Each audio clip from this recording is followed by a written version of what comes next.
Саламатсыздарбы, урматтуу Клуб Кейжи порталынын угармандары, көрүүчүлөрү. Биз азыр Баткен облусунун Аксай айылында турабыз. Барыңыздарга белгилүү болгондой, бул жерде кече 13 мартта кыргыз-тажик жарандардын ортосунда чыр чыккан.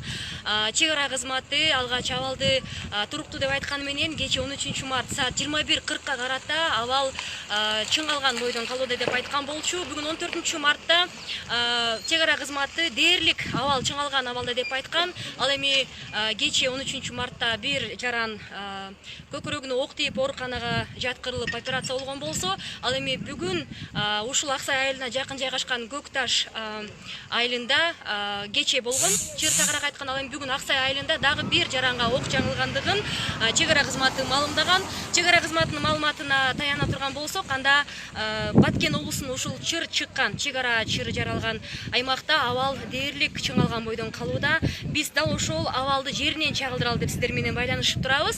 Бул жердеги күбөлөрдүн, жергиликтүү тургундардын арыз муун сиздерге түз жеткирип бермекчибиз. Менин аты жөнүм Гүлжан Эшпаева. Ал эми камеранын артында менин кесиптешим Адилет Жээнбеков. Азыр болсо биз бул жерде чогулуп турган жалпы жарандар менен сүйлөшүп көрөлү. Алар кечеги жана бүгүнкү окуя кандай жүз бергенин өздөрү айтып берсин. Биз менен чогуу болуңуздар.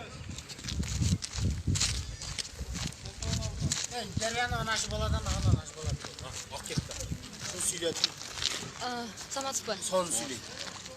Биз азыр түз алып берип атабыз. Клуб кыргызча порталы. Негизи кече ошол чыр чатак болгондугун бүткүл Кыргызстан билип атат. Анан сиздер эми бул жерде жергиликтүү тургун катары өзүңүздөр айтып берсеңиздер, кечеги жана бүгүнкү чыр кантип башталды, кантип уланып отурат, эмне себептен чыкты деп ойлойсуз? Азыр эми бул негизи эле Аксай тамдык жолу салынып аткан. Анан башталганына 3 күн болгон эле буга. Иш жүрүп аткандыктан элдер аралашкан эмес, трактор иштеп аткан техникалар. Андан 3-күнчү күнү техникага военныйлер барып, жолдо кайтканда эл ошол жолго чыгып барган Тажикстан жаранына. Ошол жакта кагылыш болуп, ошондон бери уланып келди. Кандай кагылышуу болду? Эмнеден башталды? Саат канчада болжолду? Сүрөттөп кеңири айтып берсеңиз. Болжолдуу турду кече күнү саат 2-лерде башталган. Ошол менен азыр ушул убакка чейин уланып келатат. Ал эми бүгүнкү окуя боюнча айтып берсеңиз. Бүгүнкү окуя боюнча обедке чейин убагы жакшы болчу. Анан бул жакта эле бир кыргыз жаранынын үйдө өзү жалгыз калган экен, 8-класстын окуучусу. Үйгө келип тордоктоп, 2 малын алып чыгып кетип атканда балдар барып калса, анан бирөөсүнү атып ошол ок жаңылган адам милиция кызматкери деген маалымат. Бирөөсү милиция кызматкери, бирөөсү анан ушул айылдын тургуну. Негизинен эле айтып атат, тажик тараптын версиясына ылайык, ал жерде кыргыз тараптагылардан агрессия байкалган, анан аларга жооп кылып, ошол тажик тараптагылар дагы өздөрүнүн күчүн колдонушкан деп атышат. Буга кандай жооп бересиз? Бул жалган, ошол жалгыз бир бала калып кеткен деп аткан. Ошол калганын билип калып, жаштар эч кандай оружие жок эле, ошол баланы алып келейик деп үй чек арада болгондуктан барышса эле бандыктар болуп чыгарып, ошол жерде жашаган бир ушул айылдын тургуну ок тийип азыр эме больницада. Ошондо айтып өтсөңүз, азыр бул жерден канча аралык баскандан кийин биз чек арага туш болобуз. Анан 200 киши чогулуп турат, алар таркап атат. Турбайт, карасаңар ошону. Канча метр аралык? Карасаң өзү көрүнүп турат. Ошо тарсаң сен укка. Тартабыз, макул, рахмат. Ошондо бизге интернетке дагы маалыматтар тарады. Аялдардын баардыгы көчүп барат. Тек гана эркектер гана калышты деди. Ушул боюнча айтып берсеңиз. Азыр эми көпчүлүгү ошол Баткен тарапка кетип атышат, өзүнүн тууган урук эмелери. Анан бул жакта жалаң ушул жаштар, анан аксакалдар калып, ушул айылда жашоочулар, балдар, аялдар айылда жок. 70-80% сыртка чыгарылды. Сиздин оюңуз Анан дагы бир кайрылуу жасап кетем ушул жерде. Жогорку кеңештин депутаттарына эртең менен соңку кабарга да чыгардым эле. Мүмкүн болсо, жанагы жылуу эле кабинетте отура бербей, ушул жерге келип көз менен көрүп, биздин чыган азаматтар бар, Жанар Акаев, Момбек, ушул сыяктуу депутаттарга эртең менен соңку кабарга да чыгардык эле. Мүмкүн болсо келип, ушул жеринен көрүп, Аксай тамдык жолун чечип берсе, элдин негизги эле койгон максаты ушул. талап. Сиздер айтсаңыздар, жергиликтүү бийлик өкүлдөрүнөн кимдир бирөө келди, ошондой эле бүгүн чек ара кызматынын башчысынын орун басары келгендиги, вице премьер-министрдин келгендиги айтылган. Алар менен көрүшүп сүйлөшүп алдыңыздарбы? Алар келиштиби? Ошол убакта ушул эме башталып кетти, келген учурунда. Эмне башталып кетти? Чырчата, кыргыз тажик ортосунда атышуу.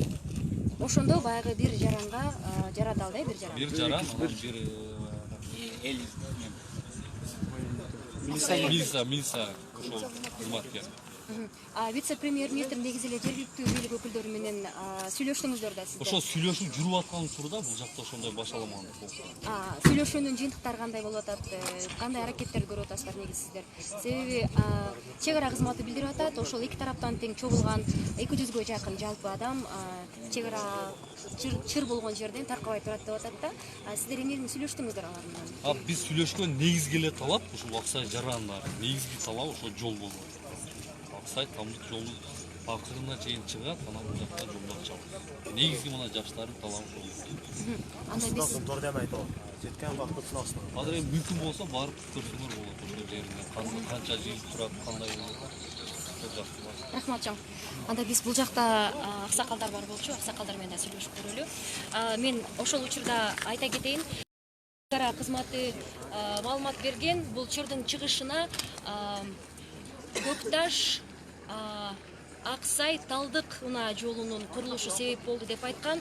Бул унаа жол Кыргызстан тарабынан 2013-жылы курулуп баштаган. Анын баасы 363 миллион сом деп баланган, адашпасам. Ал эми узундугу 23 чакырымдан ашык болмок. Эгерде ал жол курула турган болсо, анда дал ушул Аксай айылынын тургундары бул жактагы Борух анклав кошуна өзүнүн жакынкы аймактарына түз өтүп кетүүгө шарт түзүлмөк. Бирок 2015-жылы ошол унаа жол такталбаган аймактар себептүү токтоп калган курулушу. Себеби такталбаган аймактарды тактоо иштери зарылдыгы келип чыккан. Ушул учурга чейин чек аранын демаркациялоо иштери жыйынтыктала элек. Жана кечеги чырдын тутанышына чек ара кызматы билдиргендей, дал ушул унаа жолдун курулушун жандандырбоо талабы менен чыккан тажик тараптагы жарандар кыргыздар менен жаралып, жыйынтыгында 50 чакты кыргызстандык жана 70 чакты тажикстандык жарандар бири-бирине ташыргытууга жетишкен.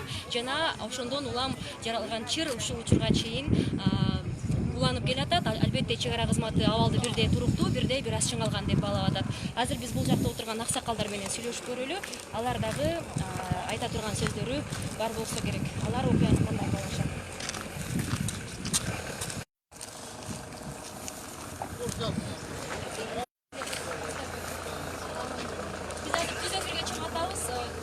Чек арада ошол чыр-чатак боюнча жеринен чагылдырып берсек деген максатыбыз бар да. Анан сиздер ушул Аксай айылынын тургундарысыздар да.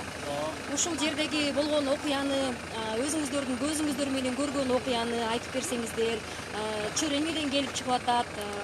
Чын эле ошол интернетке маалымат тараганда эле жаракат алгандар болуп жатабы? Алар кимдер? Ошол боюнча айтып берсеңиздер. Биз түз эфирге эми чыгып атабыз. Айтып бересизби?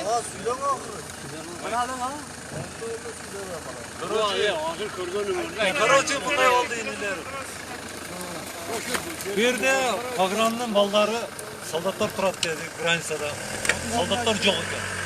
Бир баланы урупту. Уюн тартып алыптыр.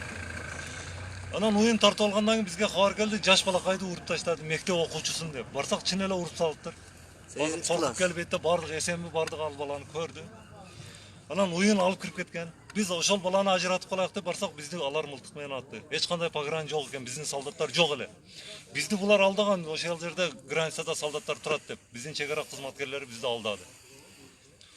Биз бийликтен суранабыз, бул чек ара төрагасыга катуу чара колдонсун.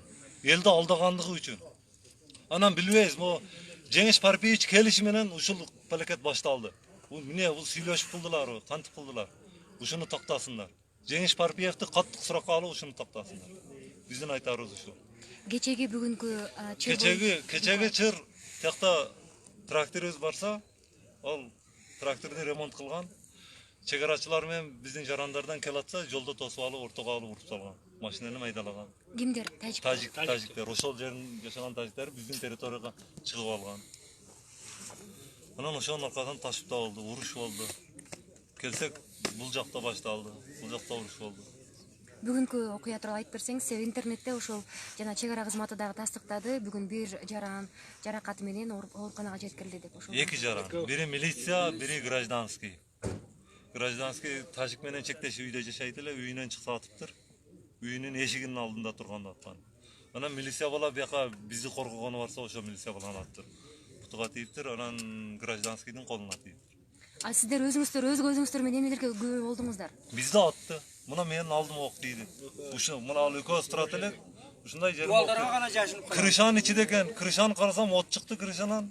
Анан алдыма ок тийди. Бизде эч нерсе жок. Мына милициялар чыгарып агыла, бергиле деп атат. Кайсы күнү сизге ошондо ок тийип кетти? Азыр.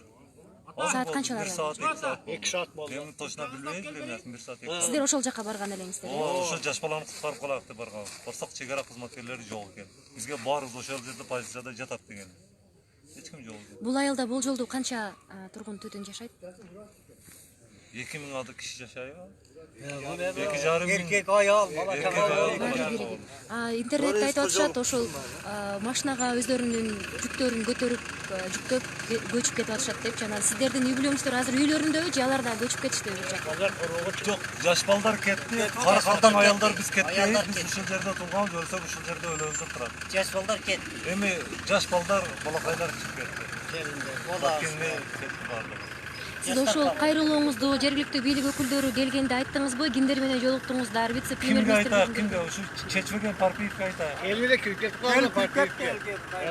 А бетте атып атат десем, мен бардым, аткан жок деп атат. Биздин алдыбарыбызга ок тийип атат. Ошол жерге барсак, пескоблоктор тешилип жатат. Анан кимге ишенбейбиз да биз буларга, эч нерсени чечпей атпайбы. Кетсин бул киши эч нерсени чече албайт. Ушул биздин айтканыбыз карындашым, башка эч нерсе кошо албайбыз. Болгон бизди атты, качтык. Качтык, милиция баланы алып келип бетке жүктөп бердик. Мына мен өзүм жүктөшүп машинага салып жөнөттүм. Бутуга ок тийген берген тийген чыгып кеткен. Биздин баланы гражданский кишине мындай колуну тырып өтүп кетти. Үйүнүн алдында турганда аттан. Берги мектеп окуучусу ушуну эске алсын биздин бийликтегилер. Өздөрүнүн балдарын уруп атат. Биздин балдарды, мектептеги балдарды тамырга балта чабып атат биздин бийлик. Психикасы өлүп бүттү. Эч ким келип карабай атат балдарды. Ана мектепке десе акча чогултуп өлүп ататтар мектептен туруп. Аларга кайтып жардам беришин орда граница жерге. Китептерди сатып ататтар мектептерде. Ушул нерселерди бүтүн чыгарылайык, карындаштарым. Сиздердин оюңуздар боюнча ошондо буга чейин деле чыр чатак болуп келгенин билебиз. Чек арада ушундай боймон-бой болуп турат. Бул нерсенин чечимдери кантип биз чечсек болот? Чечимдерин сунуштай аласыздарбы негизи? Границалар такташ керек. Чечимдери мындай. Мамат Айбалаев турган кезде жестко турган. Биздики деп.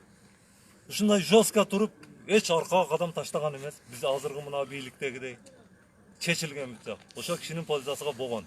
Азыркылар уступка кылып атат. Ошол бойдон чечилбей атат. Ошол уступка кылбаш керек. Алдыга кадам ташташ керек. Özünüzün yerlerimizge Өзүбүздүн жерге өзүбүз эге чыга турган даражага келишибиз керек. Ой деп барып гейлерге парад түзүп бербей. Анан бир коопсуз шаар дебей. Туура ошого акча кетирүүчү границаларга кетирсин. Элдин коопсуздугун карап берсин. Мамлекеттин коопсуздугун карасын, бир гана Бишкектин коопсуздугун карабай. Ушу айтарыбыз. Рахмат силерге. Limitatsiya, demarkatsiya shu yerdan boshlash kerak. Ular to'xtatish kerak bordi. Birinchi точка shu yerdan boshlasin. Tural? Yaşını oturttu kameranda kirip al. Çoğunlar vardı. Şahsın içinde yaşını var. Interview bermeydi. Ulan rakıpçı. Ben bekleyip görüşkenen yok. Görüşken daha yok. Bu ülkelerde neye kirip gitti. Kendi gelmeyle ne kandaysalar. Bizde bunday şuraş gerek diyelim o kanda. Doğru. Uşaktan başladı. Kendi de mi nerede oturuyor öyle çarşının içine girip gitti. Az gece çarşının içinde oturuyor. Yattı. Doğru. Demarkasyon delimitasyon Toğtaş'tan başlamazdan anasını Portugallerden başlamak gerekti. Bütürü alsak vardık yol anası yoldan bol atar. Yollar. Özümüzün yolumuz bol olsun. Yerde bana yolga demek kanı yol bütü verse bizge dağılacaksın, alarga dağılacaksın. Biz aşı yol bütmeyince bu çedaranı açmayız. Bu ne? Hiç yıldan beri bunu kaçalım. Vardı kız ne diyor? Balık da karnılar. O balları kırardı, vardı kız, kelin teşekler vardı kız, buna koruyucayla giriyor, vardı kız. İyi laf sıktı. Kimin gerek de. Atı atsam ayakta sattar, tavullatıp. Biz kandıp durarız yani. 200 kişi çoğulup турат деп айтты болчу. Ошондо ошол кишилердин ичинде сиздер да болдуңуздарбы? Кече түнгө чейин алар тарап атат деп чегара кызматы билдирген болчу. Ova biz manşette durduk. Saat 4'te çattık biz şimdi bu yerde. Çünkü saat 4'te diyoruz, şehirde olduk. Taş buta oldu bu yerde. Saatlerine taş buta olup gitti. Taşları tıpçı. Onun buna bugün dağı oldu bunu yerde. Saatler attı bunu yaktı. İki bana hoşlandı. Ben putuğa atıydı, bir babam koluğa atıydı. Kandık işte daha güzel. Misal ben babam bir gerekli vakti işi meçhida duran mı? Şöyle canım razakıp geldi yedi. Ben şöyle şey yedim ama kalın da sıra vardı. Nakilip çıkarsın işi. Senin gerek de. Bizim yemeğin Baklar. program boyu sadece sınav eken. Asızdığın kurset koydu. Bu yerde hemen. Kimdir böyle bir cevap veret bol öt konuşuyor. Naşar eken. Köyle oydu da emesken. Naşar. Armiya sınav eken.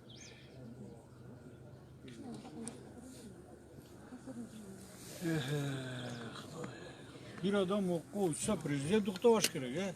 Adam faktörü en güçlü o. Bardan. Yetkizgili oşolardı. Aka caşırıp zastavanın içine kirip alıp oturaşaten biz переговор kılav çocuk. Bizge переговорun ne kızığı var. Сиздердин алдыдагы максаттарыңыздар кандай болот да? Эмне кылайын деп атасыздар? Ya granitsani bölüp versin, uşul çıkmayıp çır. Granitsani bölüp versin. Biz yaşarız şehirde. Biz gitmeyiz, biz atacağız. Kendi kanımız sangan yeriz. Biz şaka gitmeyiz. Granitsan çeşip versin. Bizim özümüzün Kırgızistan'ın yol salıp atkan özümüzün teritoriyamızdan talaşı varlar. Uruş çıkarırsa. Yılda bir toplanan faydasına çeşilir. Ertemizin çoğundur da bir aydan keyin faydasına çeşilir. Bizdikiler hiç tutkan yok. Daha bir öz kelip bizge aytat koy. Mınançı yılgıda geldim. Mınançı yılgıda geldim. O şu yılgılarda toktatıp pasleti kılıp koy şunu. Şu yıldı. Toktasın kelmesin daha bizge hiç kim. Tınçlık olsun. Kim kalaydı uruştu? Hazır uruştun uağı emas 21. kılın. Интернет колдонуучулар суроо берип атат. Кече жеринде канча киши бар болчу, ошол жерде канча киши тараптын версиясын дагы сиздерге угузуп коелу. Алар айтышат, кыргыз тараптагылар ок чыгаргандан кийин анан алардын бир жараны каза болгондугун айтып атышат. Негизи кыргыз тарап бул чыр чатакты баштады деп айтып атышат. Ошого сиздердин жообуңуздар кандай болот? Кайерде? Keçe, Тажик тараптан ушундай маалымат расмий таратылды. keçe o atış bu yakta olur. Onda bizim aile olan. Bize bakalım es. Биздин айылда болгон. Bize bugün bu. Букташ айылында болгон. Taş ayağım. Ayt. Şunu sen. Мен аны билбесем, мен биякта тополоңдой жүрсөм. Hem onlar özlerini akta айтып koyuyor etti. Булар өздөрүн актайт да эми. Буга чейинки окуяларда деле негизи мындай кыргыз тараптан агрессия байкалчу эле. Канчалык Кыргыздар берде иштеп аткан кече тополоң башталгандан айылдар. Кыргыздар эч нерсе менен иши жок жүргөн берде ар ким ар жерде шалысын эгип. Bize topalım ortamda bir 15 hakkında Kırgız olgan. Ойке 15 та кыргыз барган о ташырышка. Bize Барсак Tacikstan'da pazar olgan karılar. 300 ta. Bunlar şöyle sürgün. Onlar pazarda saat 11 çamasıyla ötüp et kılganlar. Zaten onu kim bir ek saattan kim başlaganda bular. 300 тажик Adına барсак veremem. турган экен. Биз 15 эле бала барганбыз аяка. Adına veremem başlagan bular. Bu yerde Asçak'ta 15 бала эмне максатта бардыңыздар эле? Биз трактористерди чыгарып алайык деп бардык да. Башка эмне максат менен. Ага чейин аларды чыгарыш керектигин каяктан сизге ким айтты, кантип уктуңуз? Кандай ким айтты? Карындашым ушунча кичинекей айылда угуш кыйын. vermez yapalım. Jettin mi? Zor barkanlar. Hali o. Jettin mi verdi? Қалай балдар барған ол жаққа. Азыр мына 400 метрден кейін ал жақта тажик шекарасы, ал жерде тажикстандық чогулгандарды көрө алат экенбиз. Ал жерде болжолдуу канча кыргыз, болжолдуу канча тажик тараптагылар бар деп ойлойсуздар? Ал жерге барып келдим деп атпайсызбы сиз? Кайерге? Гражданский дагы оружие менен жатат, военный дагы жатат. Сиз өз көзүңүз Тоз менен аттатканда мелкашка мылтык менен.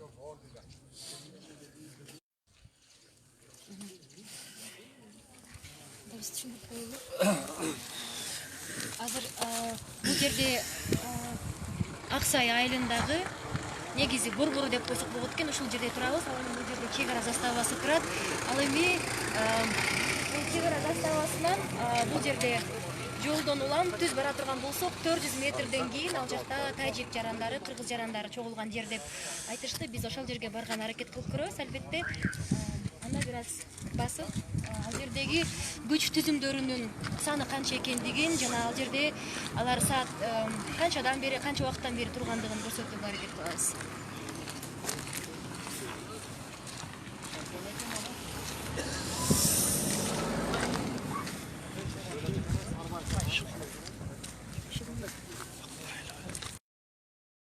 Аракет кылып көрөлү.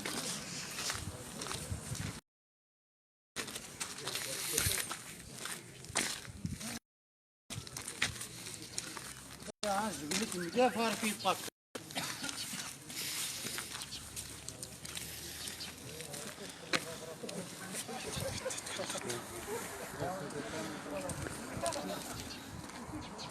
Кандай суроо берип атышат?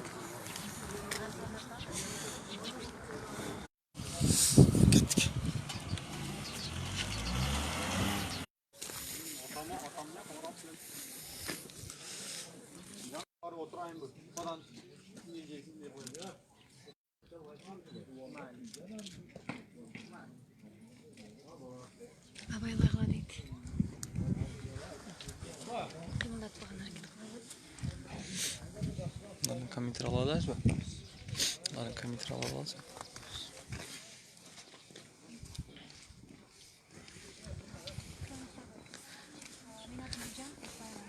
Сол кезде картал может бюросунун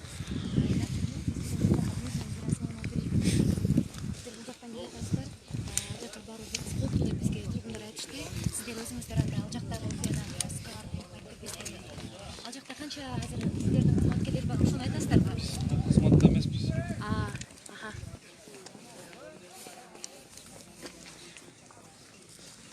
Анда дагы бир аз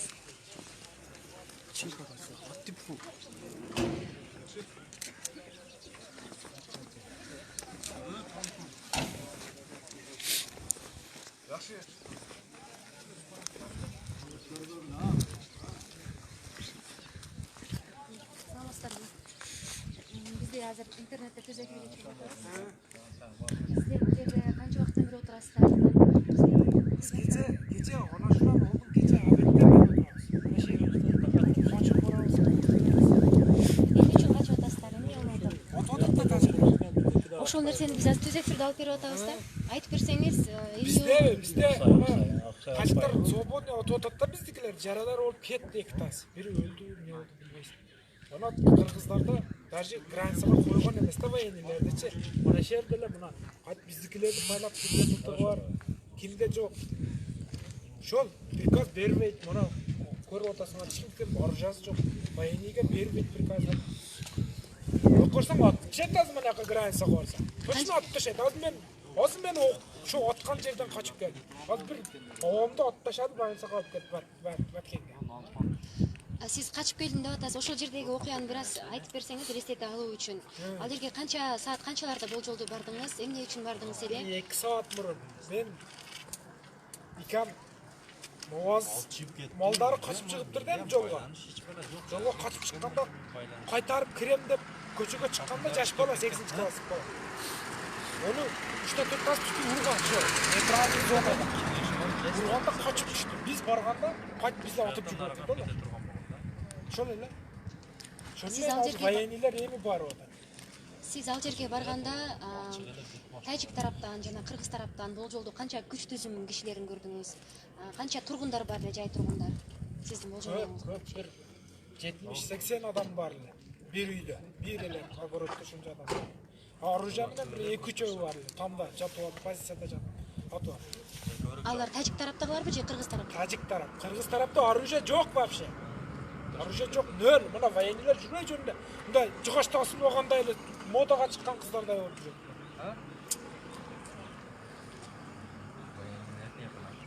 Бул маселенин кандай чечилишин каалайсыздар негизи? Буга чейин да болуп келгенби мындай окуялар? Ал эми бул жолкусунда эмне себеп болду деп ойлойсуз? Тажиктер неме кылып атат да, бизди басмырлап атат да барган сайын.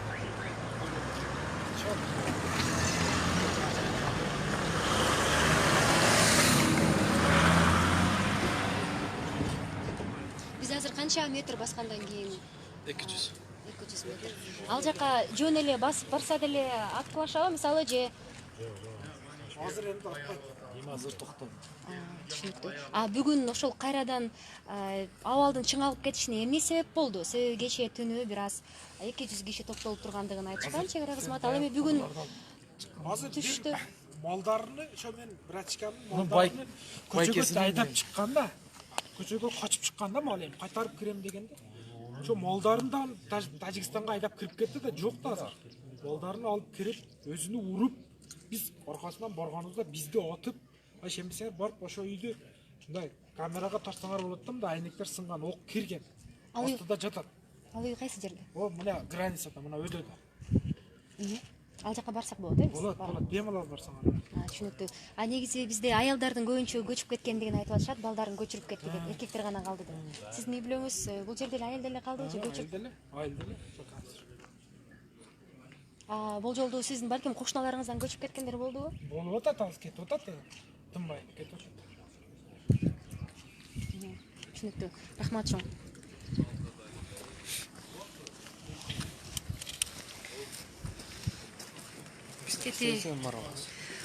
Могу милициялар турган, чек арачы кызматкерлер турган жерге барган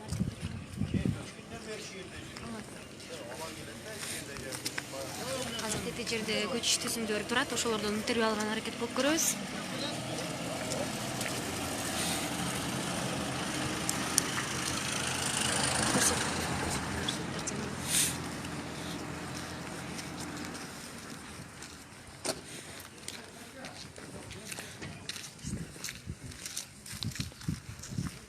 Кыймылдатпаган аракет кылалы.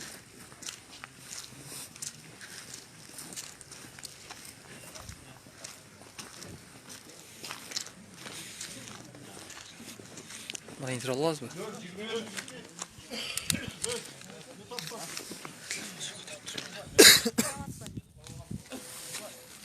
Биз Клоп Кейджи сайтынан, Оштоо бюросунан келдик атайын.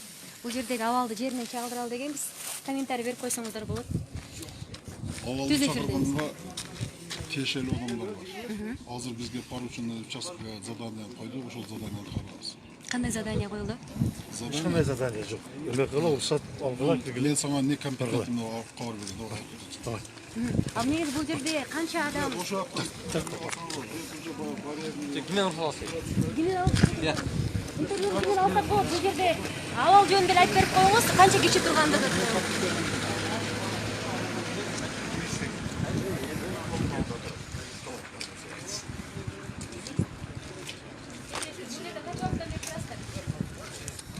Канча убакыттан бери турасыздар бул жерде? Тартпа деген сөз сүрөсүндө тартпа. Эмне үчүн тартпайбыз? Жок, биз ушпайбыз. Может, личный безопасность боюнча сага айтышым мүмкүн да. Мен тартпайм. Көрөсүң эле кандашым. Жакшы сөздүн эси болот. Тартпайм. Силерден түшүнгүлөр.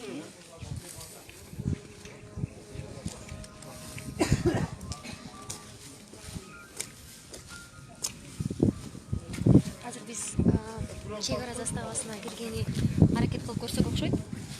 Себеби интернет колдонуучулардын арасында ошондой комментарий калтыргандарды көрүп жетишип калдым.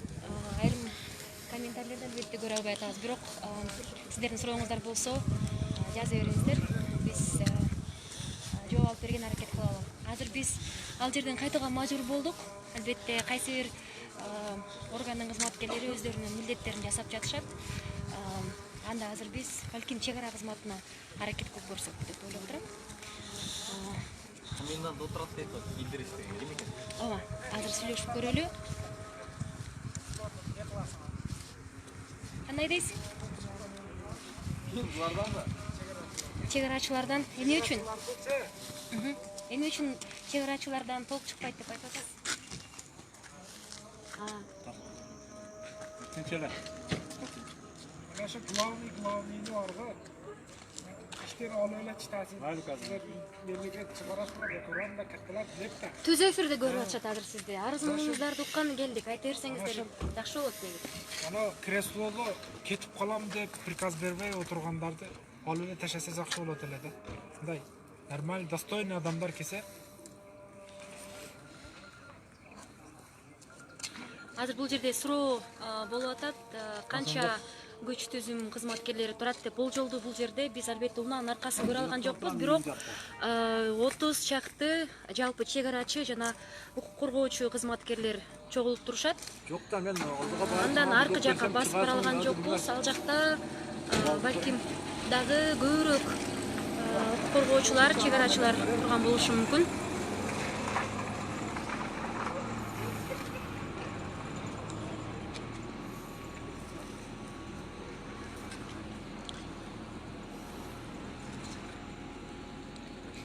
Кандай суроолор берип атышат да? Пресса. Көп кежи деген. Анда биз заставага кирген аракет кылып көрөбүз. Кандай суроолор болгондугун оператор Светмага айтып берсең.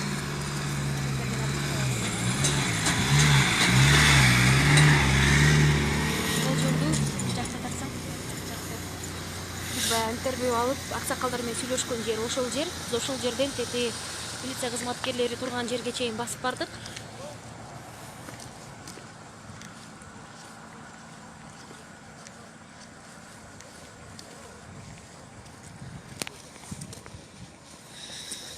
Жолдун четинде бир аз жеңил автоунаалар токтоп турганын көрүп атабыз. Бул жерде бир 15-10 чакты киши турат.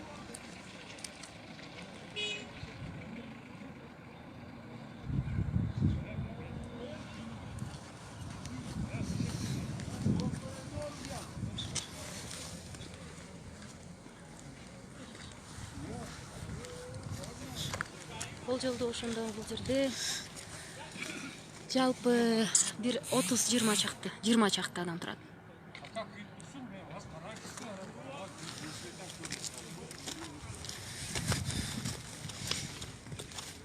Машиналар токтоп турат. Бул чек ара заставасынын жанында.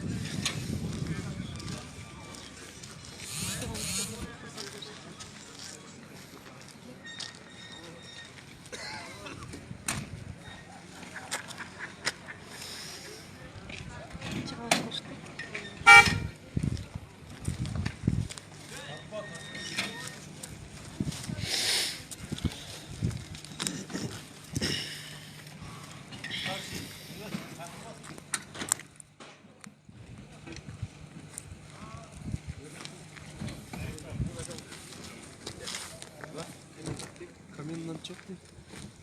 Тартпа мен.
Ana şondan ya telefon kanap turgan var şöyle tartım bana.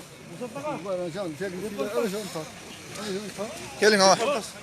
Ne olacak? Avval boyunca ayıp beri kos bu. Ne жөнүндө? Usul yerdeki avval boyunca azırkı.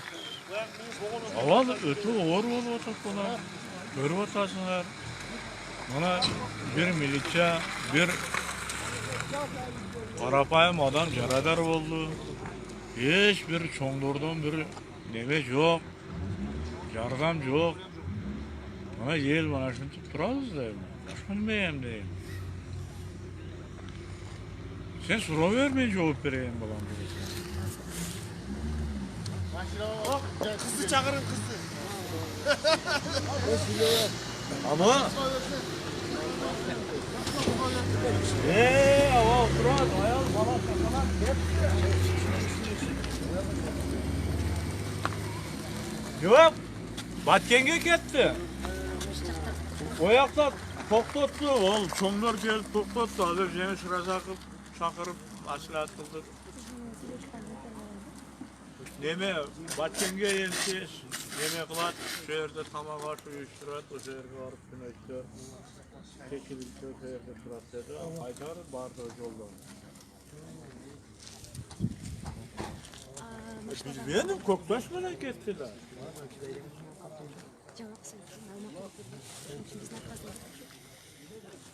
Көрүмүз астага барабыз деп айтканбыз да көрүүчүлөргө.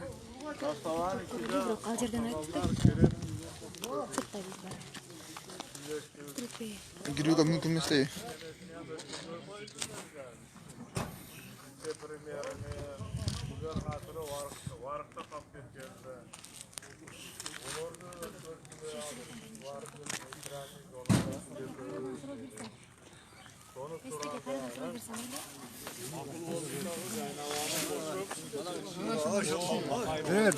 Негизи азыр мына караңга кирип баратат, анан кече башталган жерди билебиз да. Азырга чейин ушун канча убакыттан бери бул жерде отурасыздар? Эмне үчүн таркабай жатасыздар? Мисалы ошол боюнча айтып берсеңиздер. Muhammed'e araç kişi de jakşata. Ne üçün tarqaganın sebebi mana Айтор. Начар. Оор, өзүн таркабай отурабыз кетти. Сол да.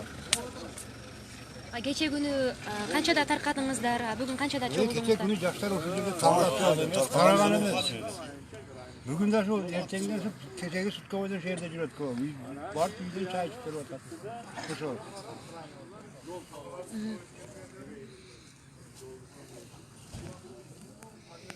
Жакталарды көрсөтөт. Принтерлер, кайсыны билесиз? Шаяк менен каттап атат, азыр нормально эле каттап атат. Ооба.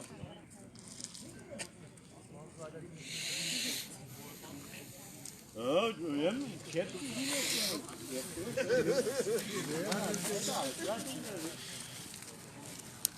Азыр бияктан үйдө турумдай калдым, мен биякта. Көкташ айылынан бул жолду канча жүрдүк? 5 kilometre жүрдük.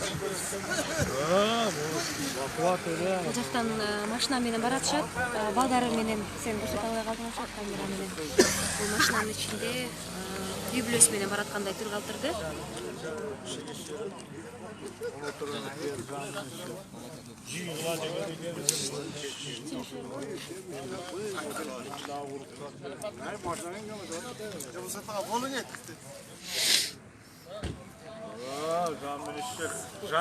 Hazır sizler bu yerde emniyeni kütü oturasızlar. Жол тосуп отурат, мектеп отурат эле, жок. Ал бар үйдө отура албайсың бул калар жерде. Кантип үйдө отура? Baba çaka ketdi. Biz kaldık ev şehirde oturar. Качан таркап кетишиңиздер мүмкүн? Эмне болгондо? Келишим Geliniz. Hazır bu yerden hem emni olғанда tarqap ketişingizler mümkün. биздин мисалы өзүңөр көрүп турасыңар, мына 1 саат мурундан мына Тажикстандын жарандары мына үйлөрдү ташбаран калып нападение кылды, ок атыш болду. Биздин балдар, мына жаш балдар, кемпир чалдар, аялдар бүт баары айылды таштап чыгып кетти окса. Мына Баткенге, мына Самаркандга бүт тууган уруктарына кетти. Энди биз эмне кылабыз? Ушул жердин жараны болгондон кийин Biz şu mekenizi, şu ayılımızды, özümüzді, жерибизди, киндик тамган жерибизди biz коргосок ким коргойт? Биздин максат урушуш эмес. Biz аларга нападение кылып киргиш эмес, бирөөдү уруш сабаш эмес. Биз өзүбүздүн айылыбызды коргош ошол. Рахмат. Рахмат сизге. Министрдің алдына келді. Премьер-министр чакырды аксагалдар менен сүйлөшкөнгө. Ошого чакырып ана еттеги Тажиктин вице-премьерине, губернаторуна бу жерде калып кеткен да, ошолорду бошоттук. Олар бир нейтральный зонада бар сүйлөшүш керек экен. Ошолорду бошотуп койдук. Азыр кетти бардыгы биздин губернатор, вице-премьер Жеңиш Разаков бардыгы бир нейтральный немеде пойледе сүйлөшүп атат. Эртең ошонун жыйынтыгы чыгат. Мисалы, мына өрөкү жол мынан 2-3 ай мурун бир шире сүрүлүп коюлган эле. Бүткөн эле. Бул азыркы мезгилде просто кеңейтүүгө. Ого чейин өзүлөрү уруксат берип алып, эми келип мына тополон чыгарып атат. Бул жерем Кыргызстан жери да. Кыргызстандын жери бул. Бизге мисалы үчүн мал айдап өтүп, илгери ошо мезгилге чейин биз Тажикстандын айылын аралап мал айдайбыз, жайлоого. Керек болгон мезгилде биздин жаш балдар тутуп урат. Малыбыз жогорот дейм. Малды керек болсо тутуп коргонго киргизип байлап алат. Сону экинчи таппайсың. Шул жолда атайын ошо мал үчүн курулуп атат. Эми акыры ушул болду. Башка эме. жыйынтыгы качан чыга турган болду сиздер? Жыйынтыгы бүгүн азыр сүйлөшүп жүрүп атат. Сүйлөшүп жүрсө, эми бүгүн түнүбү, эртең мененби обязательно биздин губернатор, ана вице-премьер бардыгы келип элге жыйынтыгы жөнүндө айтылат. Жыйынтыгы чечилбесе, бул жол ачылбайт. Ошого немеге келдик да, аксакалдарга. Ошол жогорку бийликтегилер азыр ушул маселени чечүү үчүн кандай аракеттерге барып аткандыгын сиздерге айтыштыбы? Эмне аракеттерди кылып атышыптыр?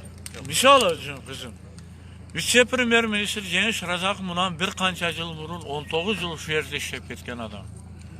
Ушул жердин шартыны, ушул жердин положениясын 5 колдой билет. Бирок бир дагы жолу депутаттарга кайрылган жок. Депутаттар бул маселе боюнча бир иш каралбады. Мына аягы ушул болду. 1-2 жолу мен телевизордон уккан Карамат Орозова кайрылды. Ушул боюнча уже жаз, бизде дайым эле жаз келгенде ушу тополоң чыгат да. Бул 6-чы жолу чыгышы бул тополоң. Туурабы кызым? Мына ушул жыйынтыгы. Жаз келгенде дегенде эмне себеп болуп барат? Жаз келгенде бизде жайлоого мал айдайбыз. Бир суу талаш болот. Ушул маселе. Эң чечим жер талаш. Жер ушул. Суу Кыргызстандыкы. Эми бизде суудан дагы айрыкча жайлоо маселеси чатак да бизде, жол маселеси чатак. Буга чейинки ушундай окуялар 6-чы жолу болуп атат дедиңиз, буга чейин да болгон дедиңиз. Анан ошондо ал окуяларды кантип чечиштиңиздер эле? Эң биринчisi Союз мезгилде болгон. Онда дагы атышмай. Видеолорубузду бүтүрүп алдык. 75-жылды десең ак. Ondan keyin 75. yılı oldu. Onda da öte çoğun bolğan. Abbas Cumagulov premier-ministr ile al mezgilde. Bana kelip bardık o mezgilde çeşili. Ondan yılda olup atatdı o topulan. Yılda. Ana 2 yıl 3 yıl burada galon oydu kelip atkılap kettiler. Memen attı, lekin meyit kuralda eteleğin. Minamyot men atıp transformatorlar jardırıp kettiler. Ha, uşul da. Uzak etez ekan. Ketez.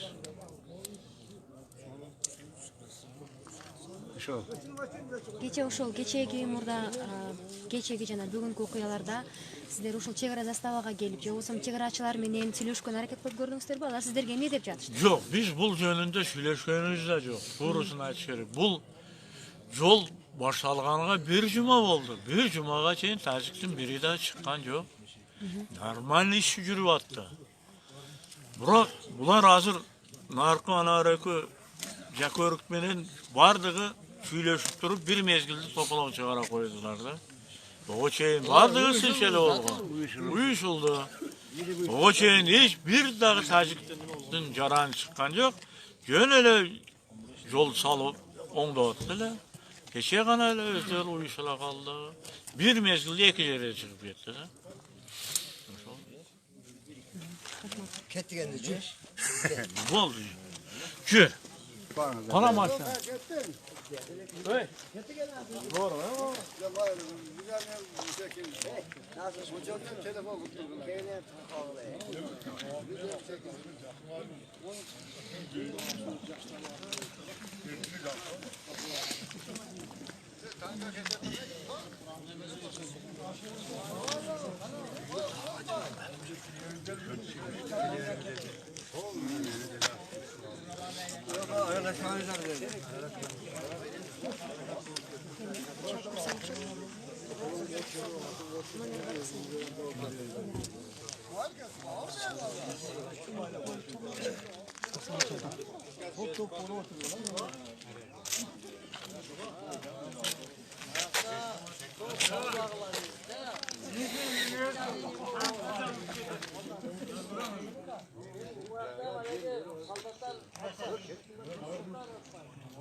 Kim attığını bilmeyiz.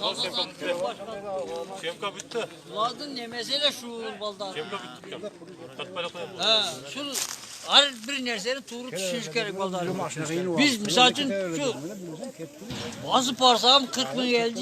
Cengal var. Birlik buna sağa gelip birlik geçip verir bunun bardağı. Tuğru çünkü de baldarım. Ha, selerden su varmış. Vardı, varın sarı çapa içip Ha. Şu selerden su var işte baldarım. Yaxşı em o. Otursan ara oturuveresin öyle işemesi yok. Yok oturgan nemesi yok. Yolga çıkıp halege karangardı gösterip basmakla balamayı. O bir tenteye gelip tak dese bana teyze o görgökürsün yaşarım yaşa aldım. Bir beçerek değilse bir görüldü em olursun baldarım. Şol için özün ördü esas kıgıla. Kalpak kıyvegili ağarıp görünce uzaktan siner birge mağdayınlar tuşuyor. Şöyle vallahi. Hemen bilgen aklım değil mi? Mayli, rahmat ağa. Barыңыздар, аксакалдар, барыңыздар. Rahmat. Сақалдар бар кішкене дематты.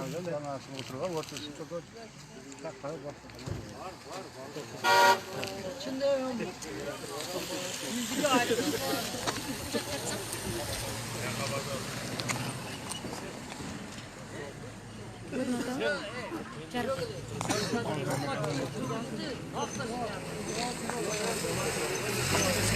Азыр Адилет бул жакты тартып жүргөндө мен чек ара заставасында барып туруп нөмөтчүдөн сурап көрдүм. Ал жакта бардык жооптуулар сыртта жүрүшөт деп жаш өспүрүм бала айтты. Азыр эми нөмөттөн кайткан чек арачылар кайтып келет.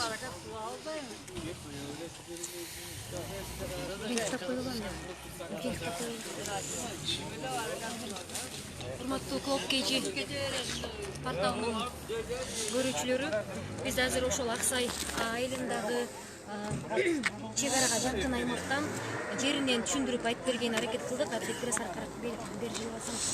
Анан бул жерде азыр аксакалдар айрымдары үйүнө кете башташты, айрымдар бул жерде отурууну улантабыз деп айтышты. Ал эми чек ара заставасына мен барып Атлет бул жактарда атканда сүйлөшкөндө бул жердеги бардык жооптуулар сыртта деп айтты. Жаш өспүрүм жигит жооп берди. Ал эми биз бул жерден дагы да кандай окуя болуп кетсе жеринен чагылдырып берген даярбыз. Биз менен чогулгонуңуздарга рахмат. Менин атым Гүлжан Ашпаева. Ал эми камеранын аркасында кесиптешим Атлет Жээнбеков болду. Барыңыздарга чоң рахмат. Анда эмесе биз түз эфирибизди жыйынтыктайбыз.